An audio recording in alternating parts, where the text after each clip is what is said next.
संस्थापकाय च धर्मस्य सर्वधर्मस्वरूपिणे अवतार वरिष्ठाय रामकृष्णाय ते नमः.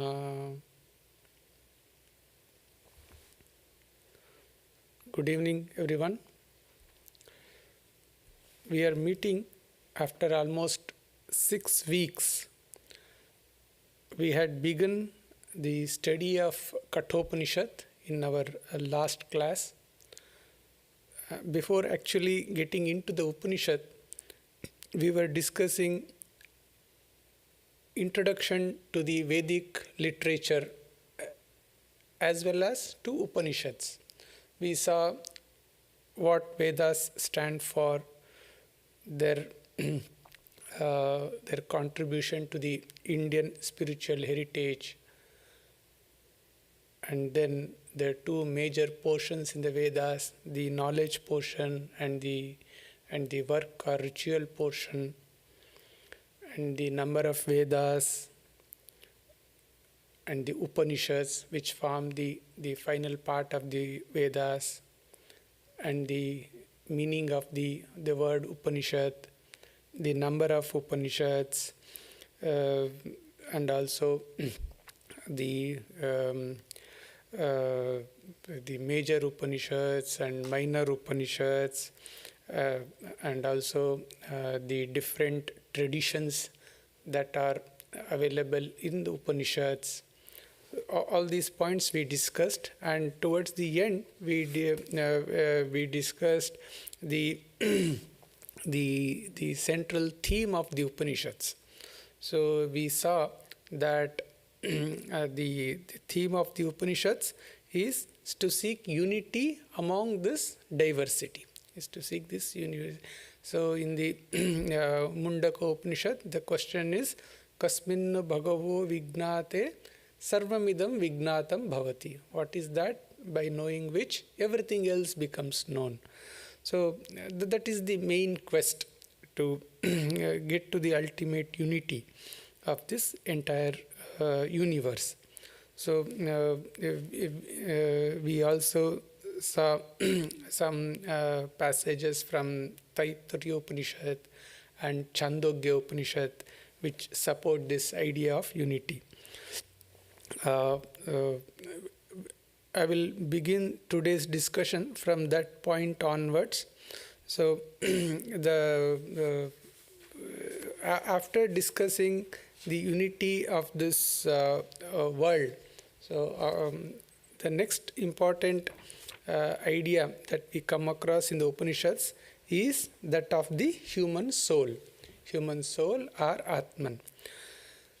Whereas the universe is said to have come out of God, of the ultimate reality, the Vedas, the Upanishads never say that human soul originated from God. That they never say. Okay, human soul is always considered eternal. It is coexistent with God. There was never a point of time when a soul did not exist, just as God did not exist. So God is eternal, and so is the soul. Human soul is also eternal. That is the fundamental belief. In the Katha Upanishad itself, we come across na jayate, na mriyate, na vipaschit. So we come across this verse, which means it never was it born, never will it die. So that being the case, the question that arises naturally is, what is the relation of this human soul with Brahman? So we said Brahman is eternal and the human soul is also eternal. Then what is the relation between the two?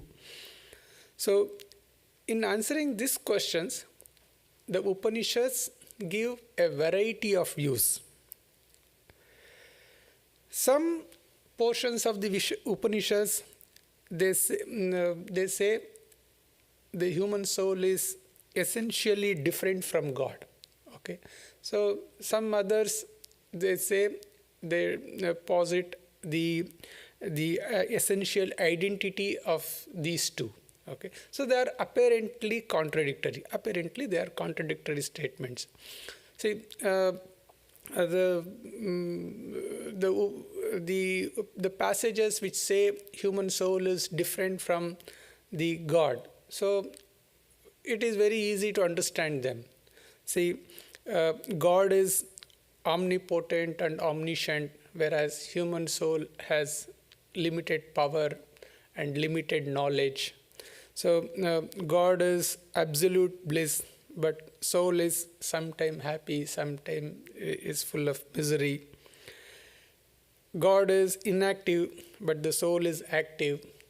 God is all-pervading, but the human soul moves from here to there, from one body to another body. See, all these differences we come across between the human soul and God. So the passages which say the human soul is different from God is not difficult to understand. But at the same time, as I said, there are other passages which posit essential identity. No, human soul is no different from the ultimate reality.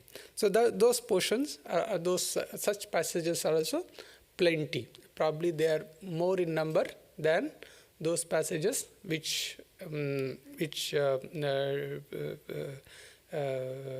give us the difference, which tell us about the difference between the human soul and the God.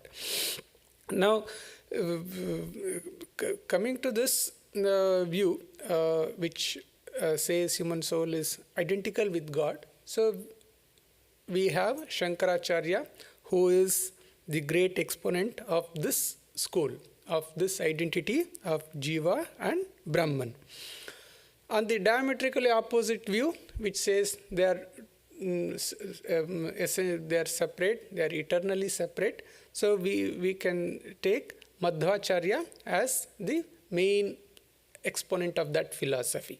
So whereas Shankaracharya school is called Advaita, Madhvacharya school is called Dvaita. Dvaita stands for dualism.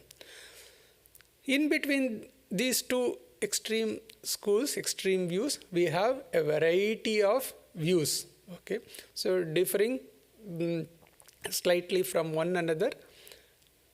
Of these schools, the main proponent, the chief proponent we can take is Swami Ramanujacharya. Ramanujacharya, who upholded Vishishtadvaita or qualified monism school.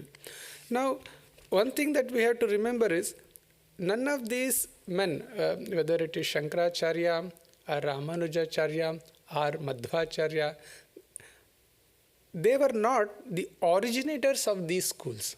Okay, so these schools, as I said, they all derive their authority from the Upanishads. So Upanishads contain statements supporting all these views.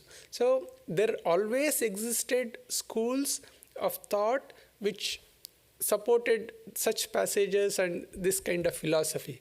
But these three acharyas or other acharyas like them who propounded a new school, they are basically outstanding spokesmen of that schools.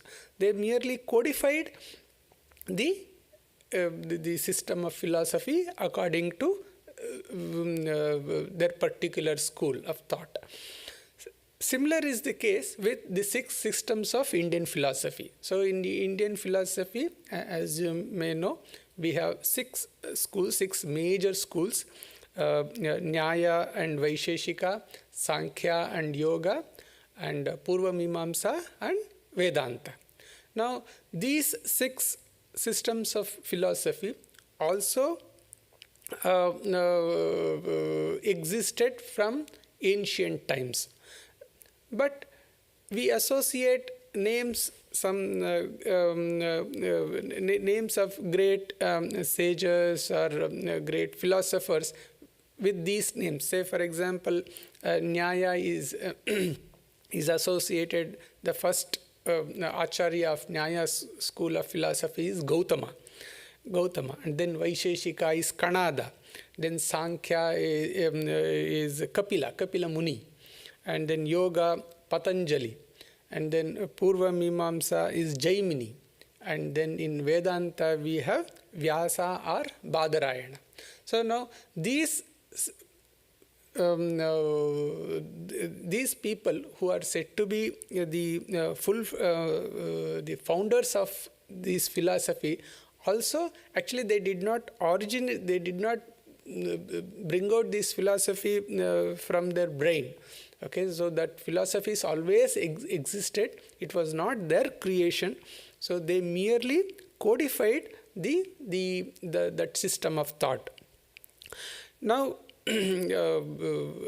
all these six systems of philosophy, they claim their authority, they derive their authority from the Vedas. So that is why they are called Astika systems. They all derive their authority from the Vedas. But whereas only the Vedanta is based entirely on the Upanishads. Vedanta system is based entirely on the Upanishads, and the Badarayana or the Vyasa, what he did, his contribution to this system of Vedanta was that though the system is based on Upanishads itself, as we saw just a few minutes earlier, that it contained many apparently contradictory statements. Okay, and Upanishads being being the actual experiences of the great seers of rishis, they often lack a systematic arrangement of the ideas. You don't have a logical flow of ideas. A structure is difficult to find in most of the Upanishads, because just as the new visions dawned on the rishis and they gave expression to them. So in the last class we discussed that Upanishads are considered apaurushaya. Apaurushaya means they are not of human origin. So they were revealed text. So revelation doesn't happen probably in a logical way.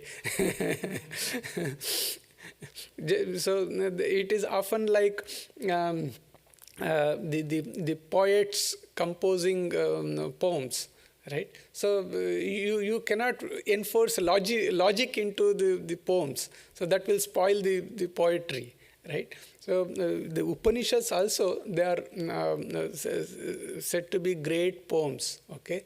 But there is one danger in calling them poems.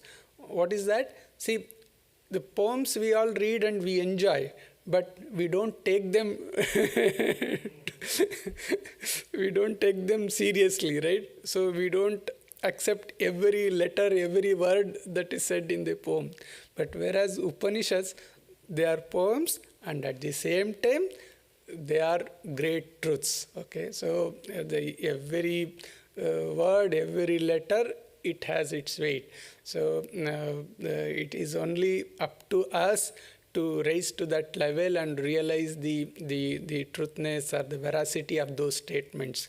So anyhow, so since these Upanishads lack this logical cohesion, this Badarayana or Vyasa, he took upon himself the task of bringing order into these thoughts. So giving it some logical structure, building a philosophy out of this mass of Upanishadic statements.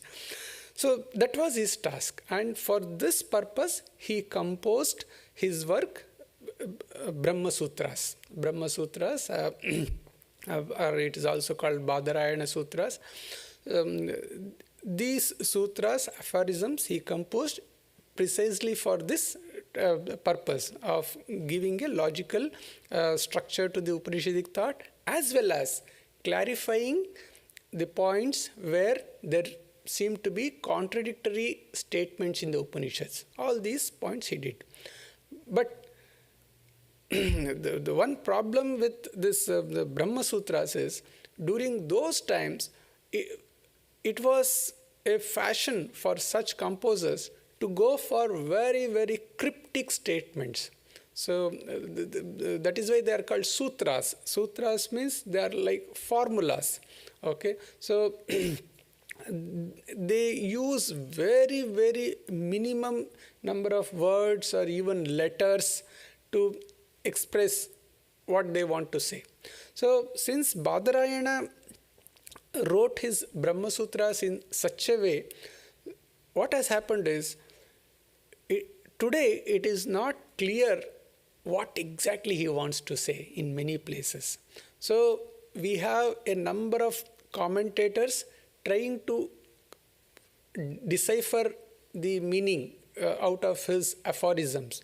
And naturally, when commentators having their affiliation to different schools of thought try to decipher, so their own system of thought will influence their understanding.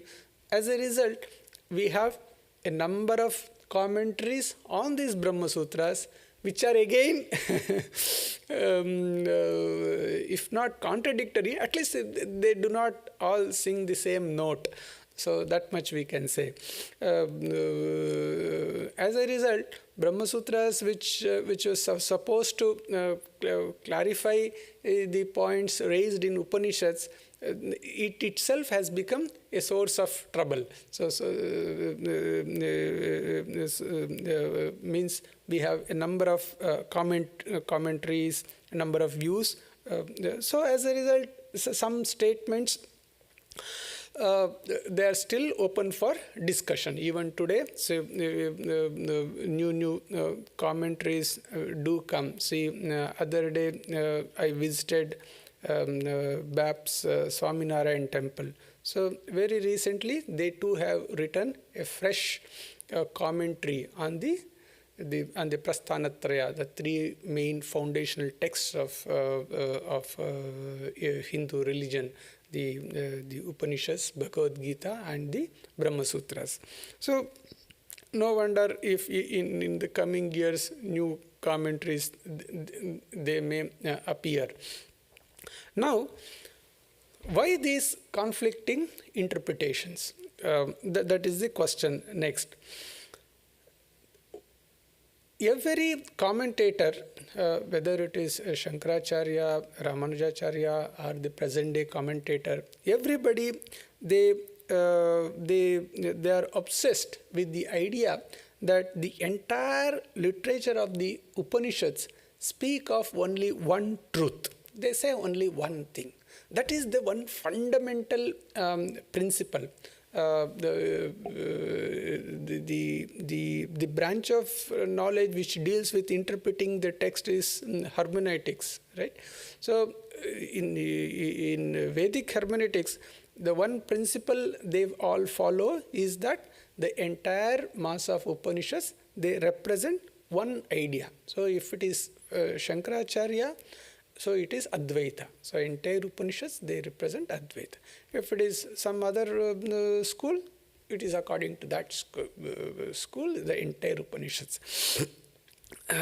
So that commentator, let's say a commentator who is who belongs to Ramanuja Sampradaya, when he tries to understand or interpret any Upanishad, he will always look from the point of view of his own school, that is qualified monism.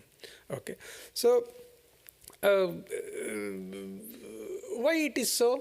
It is because, see, in India it is always Guru Shishya Parampara, the teacher and disciple, the tradition of teacher and disciple. So whatever the commentator has learned from his teacher, see, that is what that is the school he will always try to uphold. That is the way he will look at things. Okay.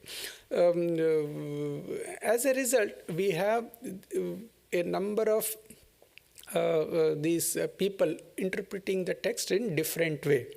Now, the problem again, the Upanishads, as I said, has passages which support monism as well as which support dualism. Now suppose a dualistic commentator, when he comes across passages which support dualism, he has no problem. So he can very easily interpret them. But whereas when he comes across the monistic passages, then he is in a difficulty how to interpret it. So then what they will do, they will try to twist the meaning. Okay, the Sanskrit language is very malleable, so you can turn and twist in any way. So they will try to twist the meaning, and it is like trying to square a circle. Okay, the statement is very clearly it is monistic, but you are trying to put a dualistic, derive a dualistic meaning out of it. That is the result. And the same is the case with a monistic commentator. So the monistic commentator,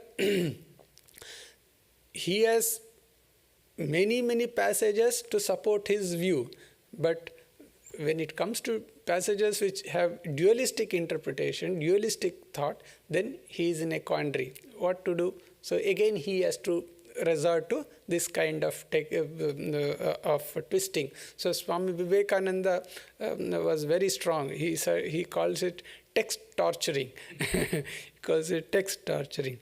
In Kathopanishad itself, later we will study in the second chapter, we have one mantra, Nayamatma pravachanena labhyo na medaya na bahuna shrutena yame vaishav vrunate tena labhyaha.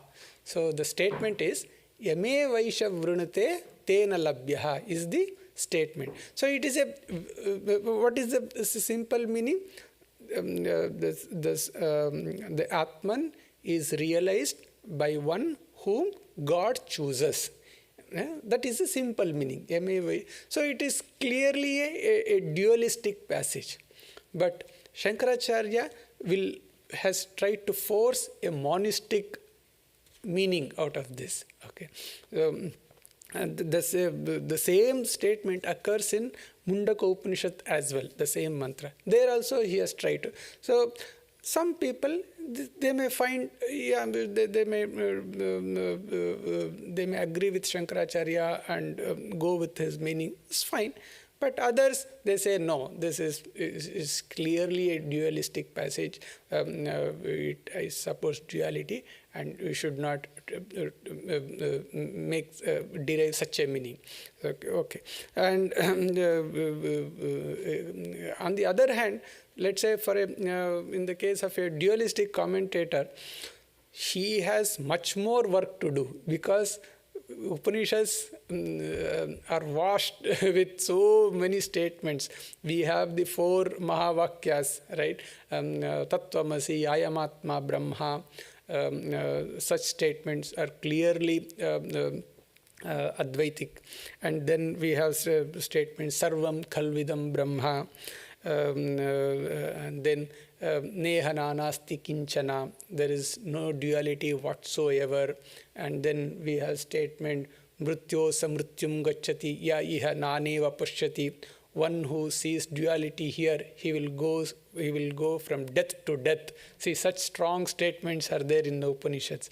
Now, a dualistic commentator has a very hard task in trying to interpret each and every of these statements according to his own. Yes, they have done. See, that is their greatness. Okay, so they have such these dualistic schools and Vishishta, especially dualistics, Madhvacharya school. They are so great. They have developed their system of logic, Nyaya it is called, to such great extent that they can interpret all these statements according to their school, according to Dvaita school.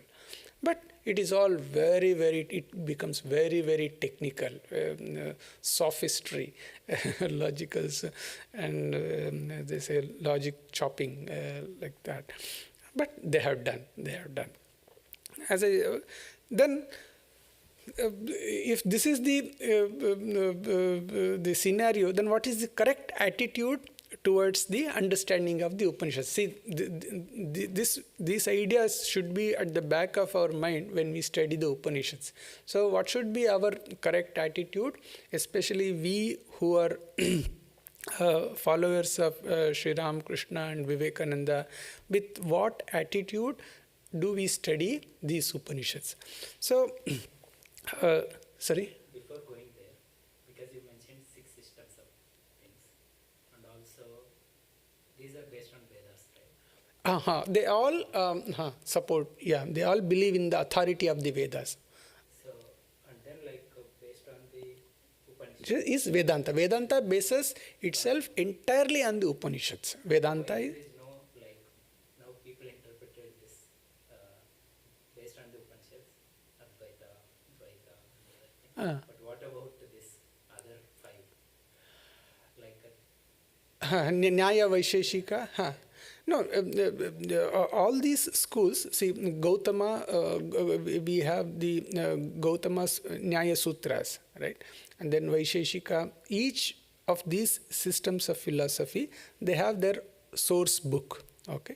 And based on that book, there are commentaries and many great scholars have expounded, okay? And while expounding, they might have resorted to statements that appear in the Vedas or maybe even in Upanishad, okay?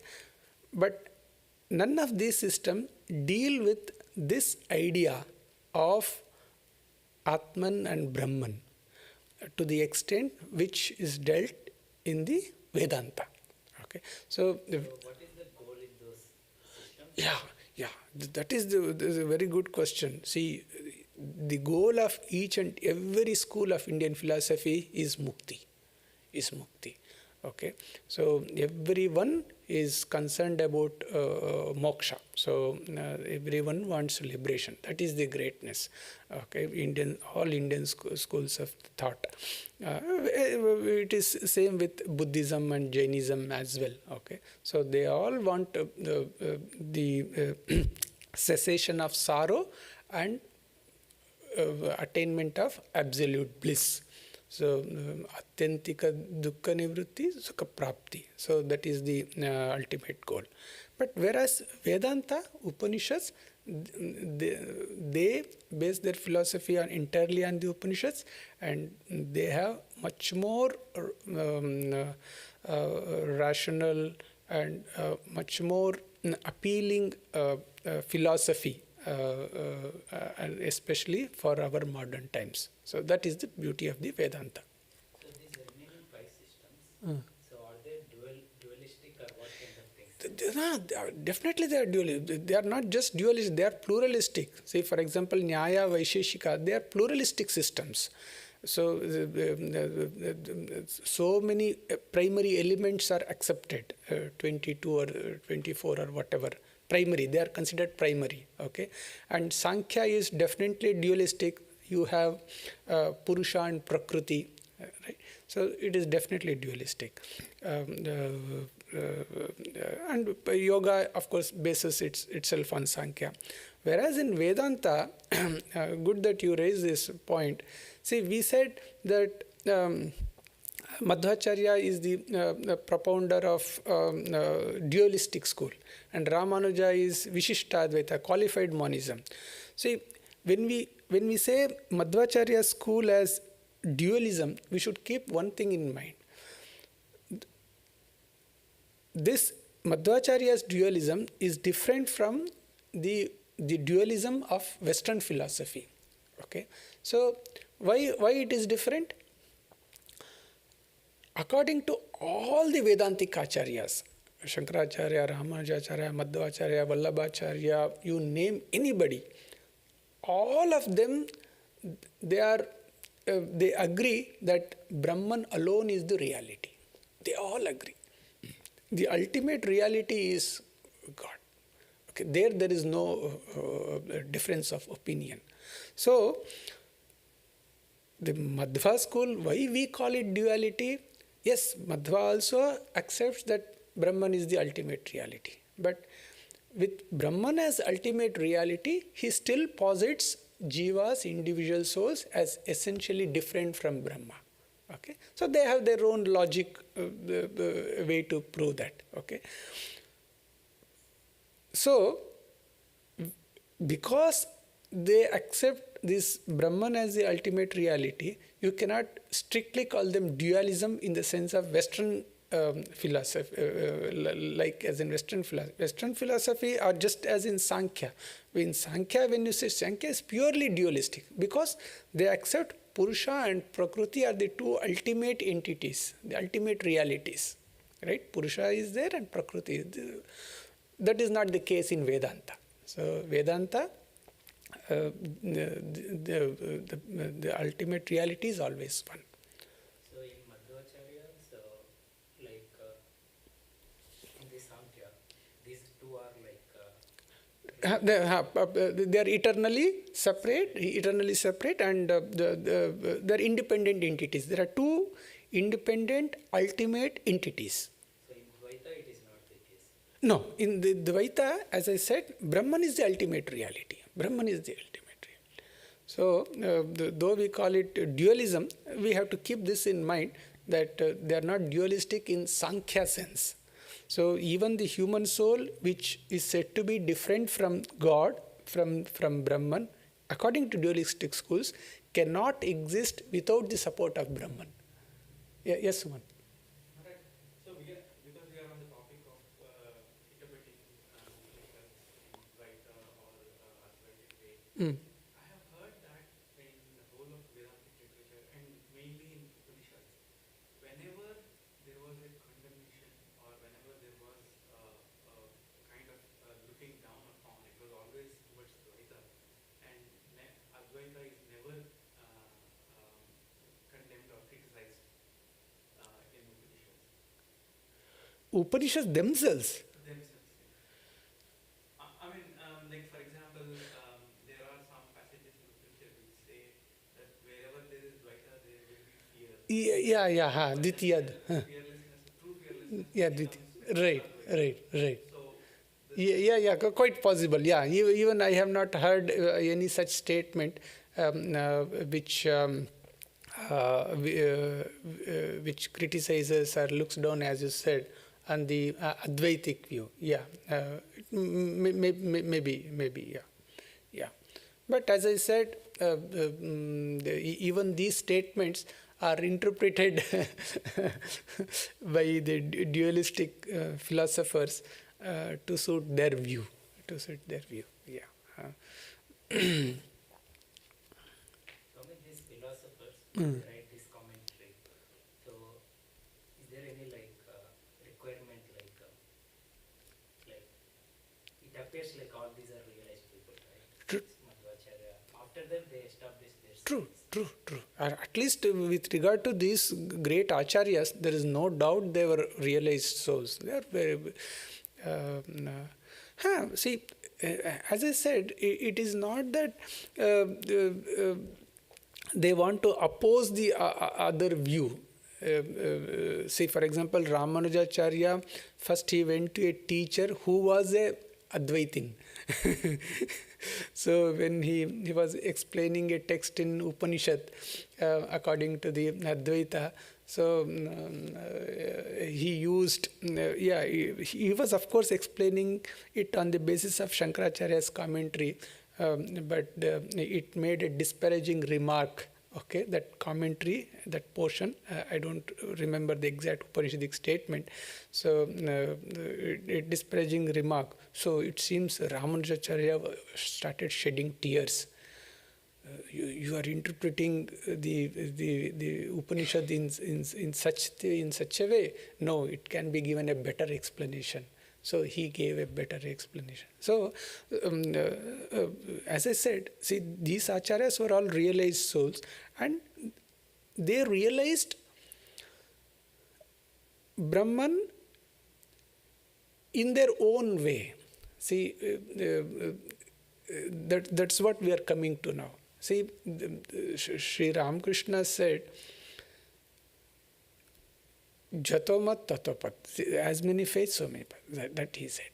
Now, the same ultimate reality can be understood, can be experienced, can be expressed in number of ways.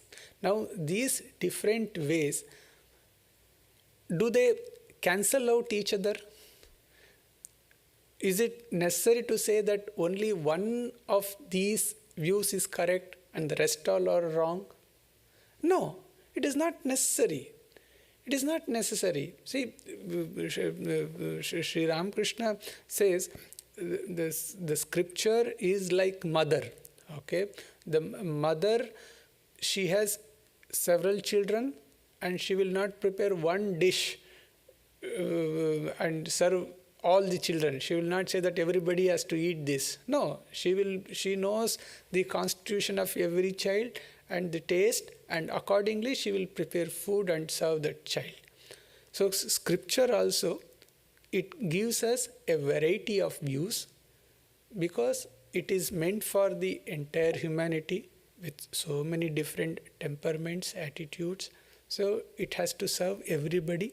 So it gives us a variety of views. And it is not necessary to say that only one of the view is correct. No. Say, Swami Vivekananda gives the example of suppose we are traveling towards the sun. Okay, we take pictures of the sun from various distances. Now, each picture will naturally appear different, right? Does it mean that we are taking picture of different suns? No. So each of this picture, each of the view of the mountain, Himalaya mountain, is correct. Yes, we are looking at the mountain. Himalayas look one way from Rishikesh and another way from say Kedarnath. Yes, it is the same Himalayas, right? It is so. This we have to keep in mind. Okay, so it is not necessary to be dogmatic about any one view. And these Upanishadic statements, they were all revelations of the seers, of the rishis, and these rishis also, they belong to different categories. It's quite logical to assume that all of them did not have the same degree of realization or same kind of realization. Whatever they realized, yes, and whatever that was revealed to them, they gave expression in the Upanishad. So all of them are equally true. We don't have to say that Upanishads teach only one school of thought. No, not required. Not required. Now, after this, I would like to read a beautiful passage, one or two paragraphs with whatever time is available, about the greatness of the Upanishads. So this is from an article written by Swami Madhavananda, who was the disciple of Holy Mother, and later on became General Secretary and the President of the Order, a very great monk and scholarly monk. So he has contributed an article on Upanishads to the cultural heritage of India, which is a very important publication of our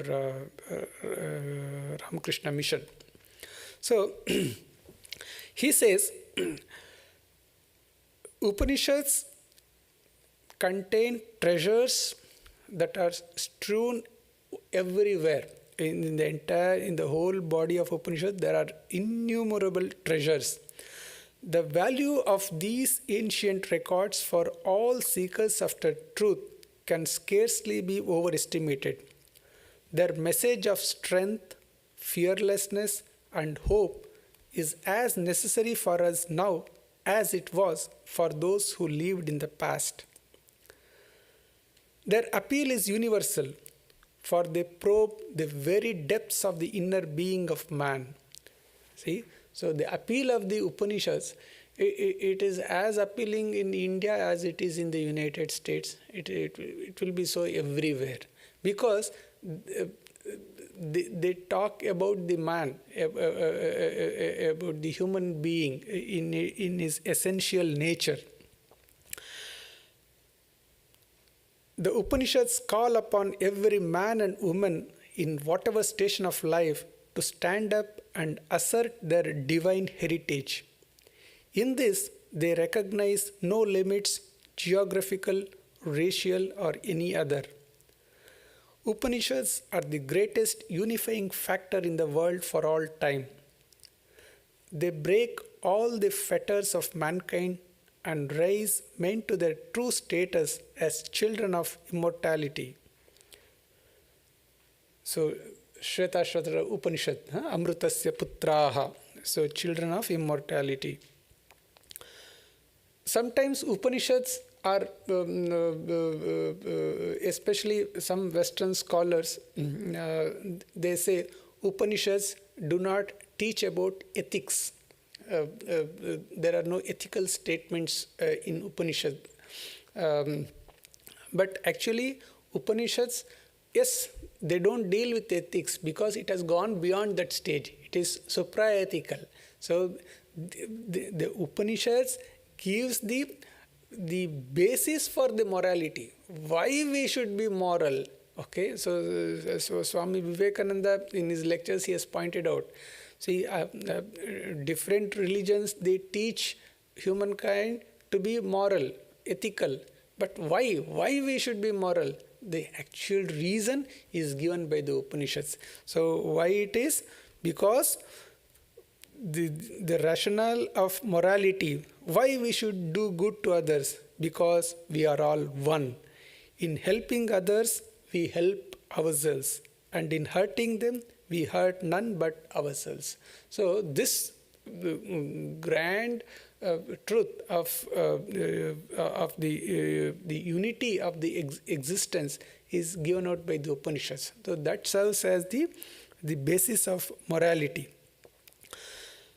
The Upanishads help us to grasp the significance of the lives and teachings of the great prophets of all religions. In their light, we understand that Christ's exhortation, "Love thy neighbor as thyself," was not a mere figure of speech.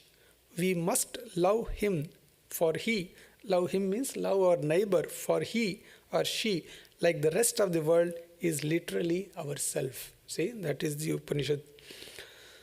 Then these Upanishads are also very, very straightforward. They unflinchingly speak out truths, regardless of consequences.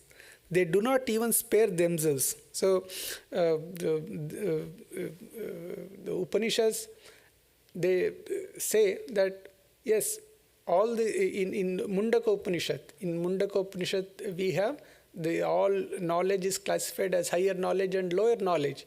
And all the Vedas are also grouped under lower knowledge. Okay, and that statement we come across in the Vedas itself, in the Upanishad itself, which is part of the Vedas. So, in another Upanishad, there is Amrita Bindu Upanishad, which is one of the minor Upanishad. So, it says that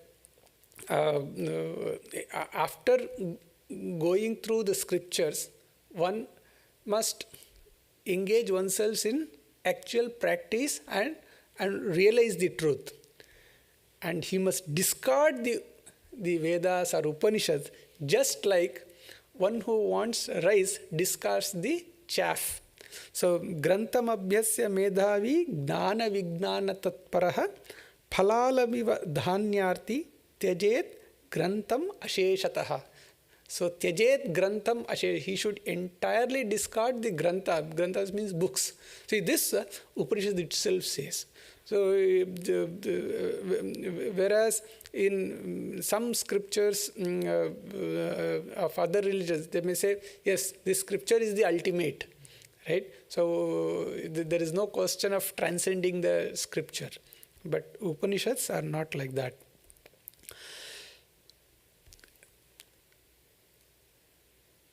The goal as well as the way has been pointed out to us by the Upanishads. So, Mundaka Upanishad says, Tame Vaisham Janata Atmanam Anyavacho Vimunchata. Know that one Atman alone and give up all other talk. This is the bridge to immortality. See, so Mundaka Upanishad says, so the goal is to know the Atman, realize the Atman, and give up all other talk. This other statement in Chandogya Upanishad. Chandogya Upanishad says, Yo vai bhuma tat sukham, nalpe sukhamasti. So there is no bliss in finite things. The infinite alone is bliss. So Chandogya Upanishad says. Then Brihadaranyaka Upanishad, there is another very wonderful statement which says, on a particle of this very bliss means the bliss of the Atman, on a particle of this bliss of Atman, other beings live.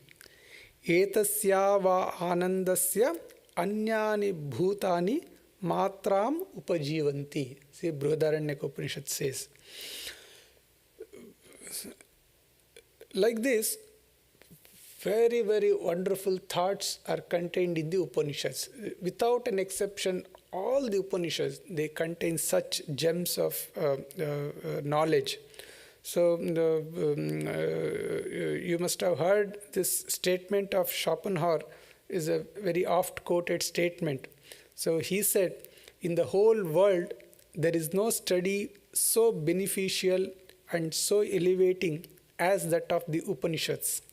It has been the solace of my life. It will be the solace of my death.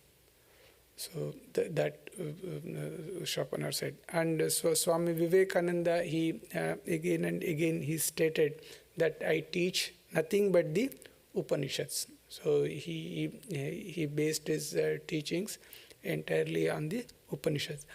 And the Katha Upanishad that we are going to study, that was a favorite of Swami Vivekananda.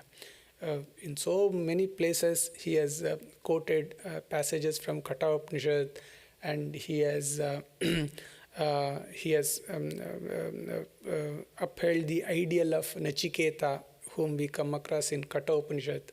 His Shraddha, his faith, they were all, and Swami Vivekananda also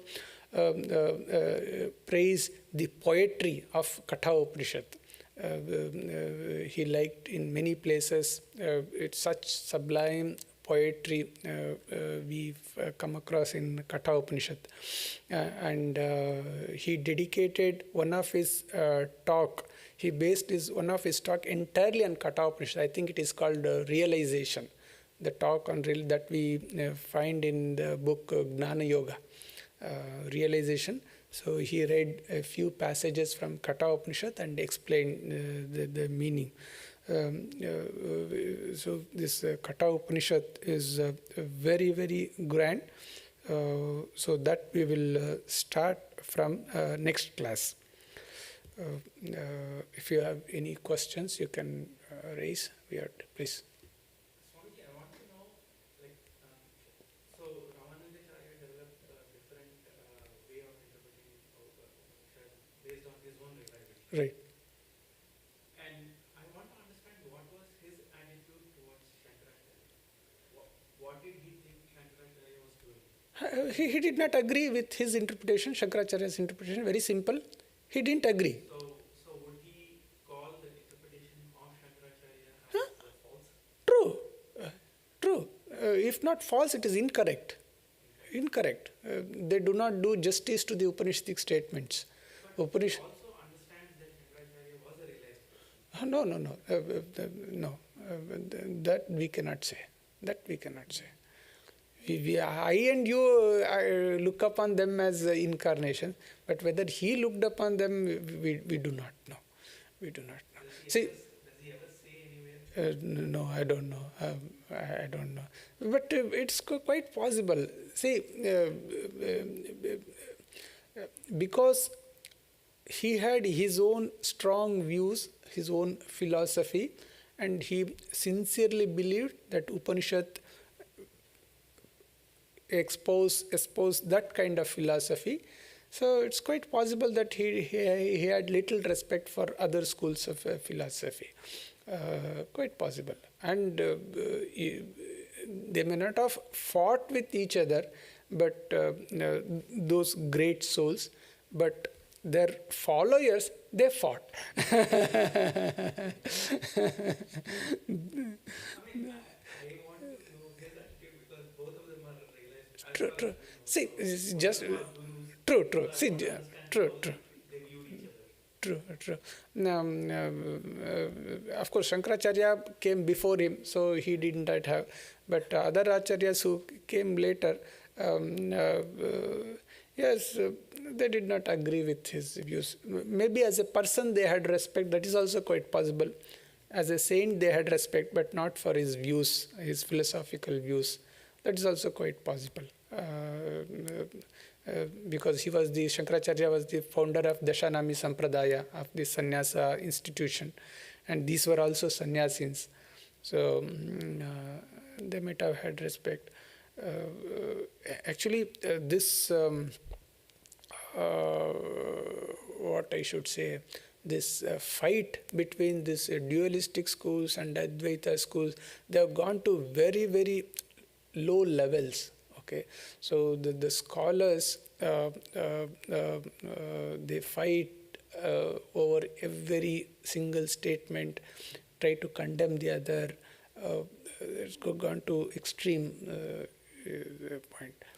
But thankfully, we have Sri Ramakrishna, Swami Vivekananda, so their views, their teachings have enabled us to have a more balanced approach, more balanced view of the things. So we don't have to be such dogmatic, so fanatic about any one single school. Swamiji, is there any interpretation like this Dvaita, Visishta Dvaita, Advaita, is it in a systematic order? I mean, it appears like in general, if I am in duality, I try to get from externally. Naturally, our own. Yeah, see, it is called the ladder theory. Okay, so you have a ladder. The first step of the ladder is dualism. Next is that is Dvaita. Next is Vishishtadvaita. Then next is the Advaita. Some people may say this, but this also will not be acceptable to everybody. And one more thing, what we should keep in mind is this understanding of this Dvaita, Vishishtadvaita, Advaita. It is better we understand them psychologically rather than logically. Okay, so what do I mean that? See, logically these three are three separate schools of philosophy. Okay, each claim their authority from the Upanishads. Each have their own reasons to believe them, support them. So it is very difficult to bring harmony at the logical level. But at the psychological level, as a sadhaka begins his spiritual journey, he considers God as all-powerful and his own power as very limited power. His own knowledge, very limited knowledge, whereas God is all-knowing. So this is but very, very natural. So he considers himself separate from God. Okay. But as he progresses on the path, okay, now he will understand that the same light of God shines within himself as well. He is actually a part of God. He is not essentially different from God. He is a part of the God. So this is one stage. And still if he continues his spiritual disciplines and attains higher realization, yes, he may come to a stage where he can say, yes, I am one with God. Okay. So this is the psychological. See, even after attaining that stage, so it is not necessary that he becomes an Advaitin. Okay. Not necessary. Say, for example, Madhvacharya. So he was a dualist. Advaita schools, Vishishtadvaita schools have produced so many great saints. So who are we to say that none of them reached this highest stage? We do not know, right? They must have reached the highest realization. But just because they reach highest realization, they do not get converted to Advaita school. No. So they will always, yes, even in that highest realization, even when they experience the ultimate unity, so they may say, I almost merged in God. They may use that, they don't say that I became one or I am one. No. So they still retain that. So from the psychological point of view, you may say this, that this evolutionary approach. But logically, they will ever remain separate. And it's quite okay. See, some people like that. Even today, there are hundreds and thousands, millions of people who will go by that philosophy. So they find it very satisfying. So why should we say that no, it is wrong, right?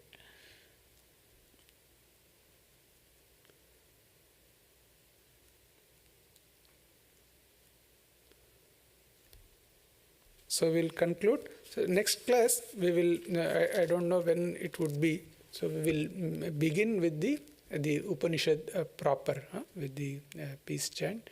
We'll start with the Upanishad, Kathopanishad. Om Shanti Shanti Shanti Harihi Om Tat Sat Shri Ramakrishna Arpanamastu.